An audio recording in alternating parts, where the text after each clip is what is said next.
Schmier from Destruction, and you're listening to Jet on Metal Messiah Radio, the best fucking metal.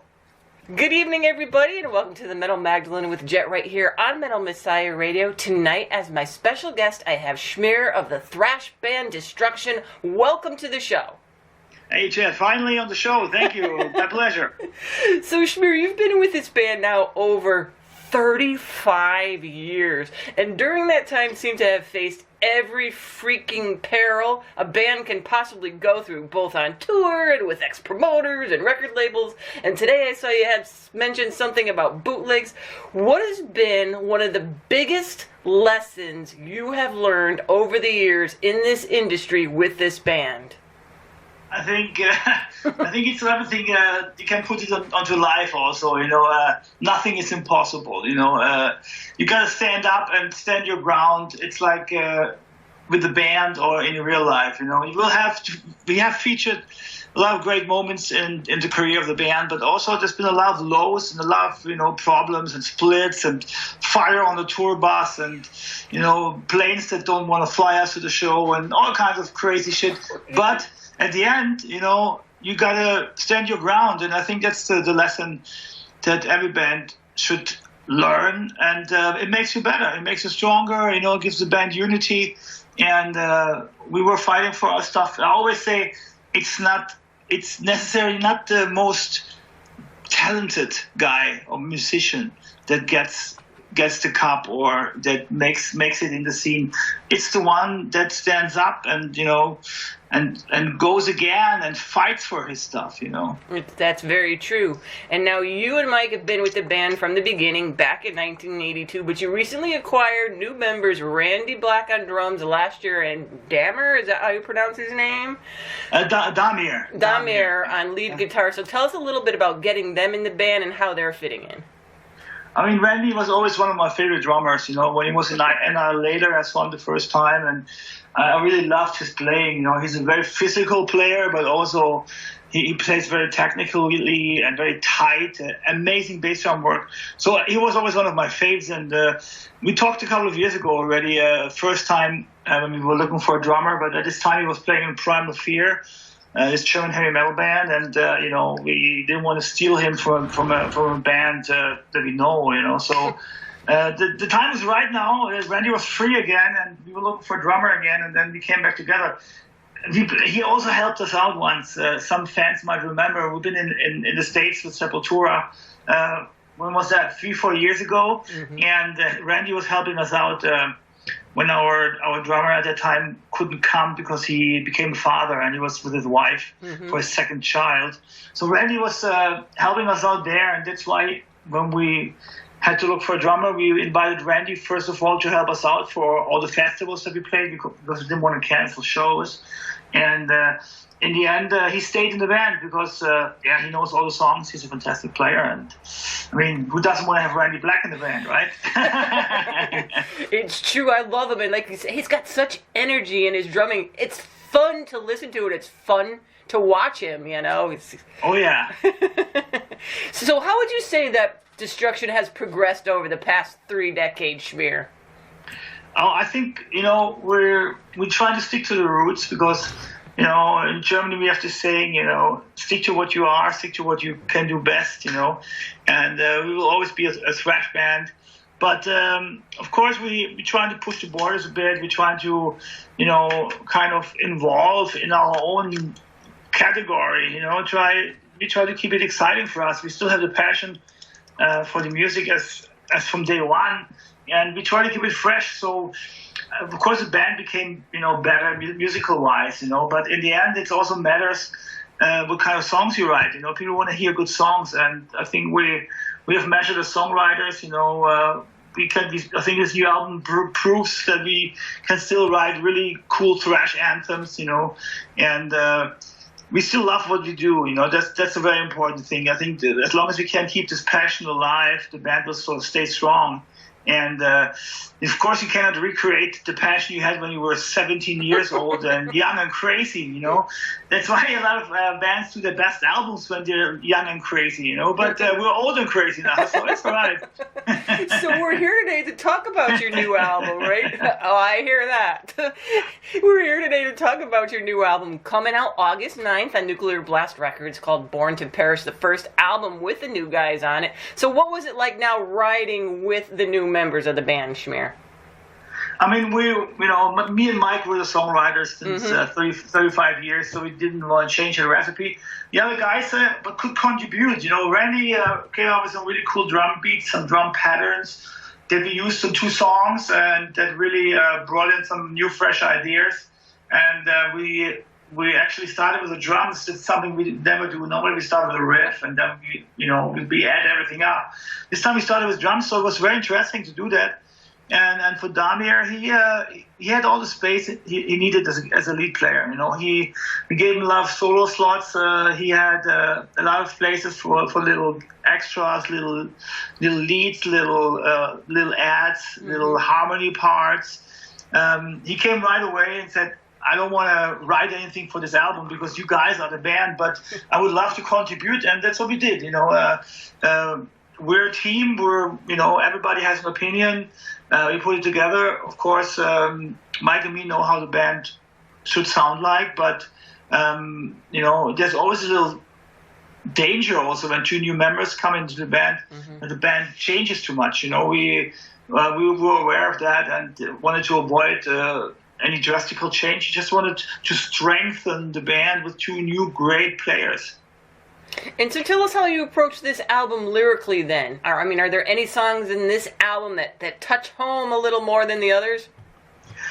I think my lyrics are always personal, you know, the stuff that affects me, stuff that I see, stuff that bugs me when I'm on tour or when I watch TV. It's all, pick up some words and then I make a new song title and then I start writing. What's a personal song is Fatal Flight 17 because it deals with this passenger plane that got shot down over the Ukraine, and it was Malaysian Flight 17. It came from Holland and was about to go to Australia over the Middle East. And it was kind of super tragic because a friend of mine had his best friend on board. Oh. And I followed that on Facebook. They were going to an Exodus show and they wrote something like, hey, my friend stayed a day longer. He wanted to come to Exodus. He changed his flight, And 2 days later, my friend writes me on Facebook and says, hey, dude, my friend was on that fucking plane. I'm like, what? Whoa. And it really gave me the chills, and I followed this incident a little bit more than normal people maybe because of this. And all I could see is, that nothing happened, basically. The investigations took 2 years and nobody really got accused of murder, and it's sad for the people left behind. They will never have an answer and stuff. And that's why I wrote a song, basically. And I just talked to my friend. He didn't know I was writing the song. And I told him that we did a song about his friend. And he was very touched. And I'm going to send also the CD to his wife and to his family because it's something that, that shows value, and shows appreciation. And that's why I wanted to do this. I remember when I was young, there was a song from Gary Moore called Murder in the Sky that was always giving me the chills. It was one of my favorite songs in the 80s when I was a kid, and I think this song stands in the same way, remembering people that died in this plane crash. And I remember when that happened as well because it was like national news everywhere. And it's kind of, when you see it on TV, it seems so surreal and maybe you don't take it as seriously as it really is, so to speak, because the next day you just go about your business, you know what I mean? But having a kind of a personal connection like that is kind of eerie, like you said, Oh yeah, it is. And I mean also, we fly a lot, so I'm not a fan of flying, but I have to fly all the time, Mm-hmm. And so tell us how you approach this album musically, then, Schmier. We did a long tour for the last album, and when we came back from South America, we started writing, basically, and we never write on tour. I like to write when I when I'm ready, you know. So I don't write for a while, and then when I sit down, then I'm full of ideas. And if I'm not full of ideas, then I just don't write, and I just do something else. You know, it's the easy way. And but normally it's like this: when you sit down and you didn't write for a while, it's like it comes out. There's so much ideas, you know. It's crazy. It's like it doesn't stop. And that's how it was. You know, we wrote and recorded the demos, and then we recorded the album from the demos. So the whole process just took like 3 months or so. It was really quick because we were really inspired, and the chemistry was great in the band, and everybody was contributing, and we were all excited. So it was maybe the fastest we ever wrote an album, I think. I don't know, like writing and recording together in 3 months is like, yeah, it's pretty fast, I think. It is, and it's a great album as always from you guys. I mean, in your face thrash from the very first song, Born to Perish.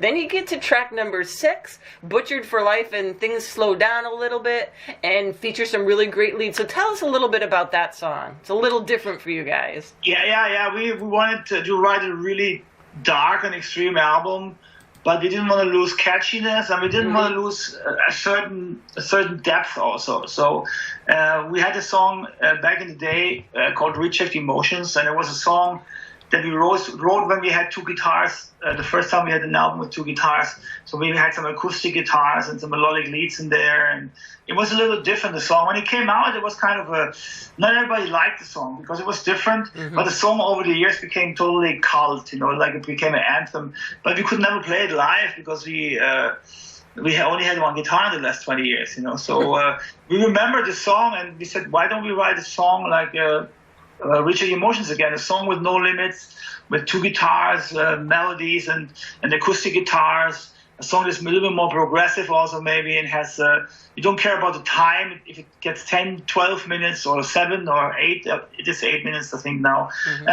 Let's just do it, you know, like, because one song can be different than the rest of the album, we don't care. And for us, it was important as an expression as a musician, you know, to do something different on the album. And I think the song still fits really good in the album. It gives a little more depth to the album, and we know not everybody will like it, you know, of course. We had one review in Germany from a German Metal magazine. The guy hated the song. Yeah, okay, do it, you know, go home, smoke some weed, and relax, you know. It's like, you cannot satisfy everybody. No, you know? But for us, it's great to do something like this again, because now we have 2 guitars, and it's possible, you know. And as a musician, you always want to express yourself, and that song was fun to do. It was fun to listen to, too. I like all the different aspects of it. You know, it's kind of slow at the beginning, kind of melodic. You have some great leads in there, you know. It's just kind of showcases everybody's talents a little bit, all in one song, you know, that's in the band. So I really enjoyed it. I don't care what that guy in Germany says. Thank you very much. So tell us a little bit about the cover art and the artist for this album. The artist is actually the same guy that we're using for many years now. Once we had the idea for the cover, I wasn't sure if he could do it, because he's like a 3D guy. He does everything like in color normally, and we wanted to have something more easy this time, like this coat of arms, this emblem, like a sticker, like a patch. But when I talked to him about the idea, he kind of really got into it really quick, and he said, "Hey, I'm ready. I'm down for this. I can do it too." And he blew me away with his first draft right away. He caught the idea right away, and it made it look awesome. He's from Hungary. His name is Gyula. You write that with a G and Epsilon Ula, and he's doing a lot of metal covers. He's a metal musician himself, so he understands the band. You know, we kind of work together, and he's really great to work with because he's a very inspiring guy. So if, you know, for us the cover is important still. We want to have the music visualized in the cover, basically. So it sounds like this album came together pretty good for you guys, right? You wrote it, you recorded it fast, you got the artwork back from the first draft. Yeah, I think in America you would call this a home run. Yes, absolutely. It's amazing, you know. So what what formats is this going to be released on, Schmier? We have the digital format, of course, on all the streaming portals. We have to download on iTunes, and of course we have normal CD digipack, which has a bonus track. And there will also be a normal CD. I don't know in America actually though, but here in Europe we release a digipack which has like a special cover and a bonus track, and there will also be a normal jewel case. And then of course we have the vinyl, 3 different kind of vinyls. They look actually really cool. One is like silver, like bullet silver. Oh, cool, yeah. One is like splatter red vinyl, and one is just a normal black one for the classic people. And then we're also going to have a cassette, which is kind of very unusual. It's kind of coming back, We're a band that still had cassette when they had started the career. And we thought it's really cult to do this. And the label was kind of a little skeptical, but they did it. And it's of course for the collectors, Right. The cassette is really unique, and it kind of has a little revival at the moment. Everything goes digital, so some fans want to have more stuff to touch, which is great, And so I'm very excited to get the cassette. I just received the vinyls; they look great, and the CD looks really awesome, the layouts and everything. But I'm mostly looking forward to touch the cassette, actually. Well, a lot of bands are starting to kind of go that way too. I think, like you said, it's a lot for the collectors, like you said, but I still have a cassette player on one of my old stereos that I still use, so I listen to them now and then too, It's kind of fun to listen to the qualities of all the different... Oh yeah. I mean, we started like with tape trading back in the day. Yeah, It was the way to get new music.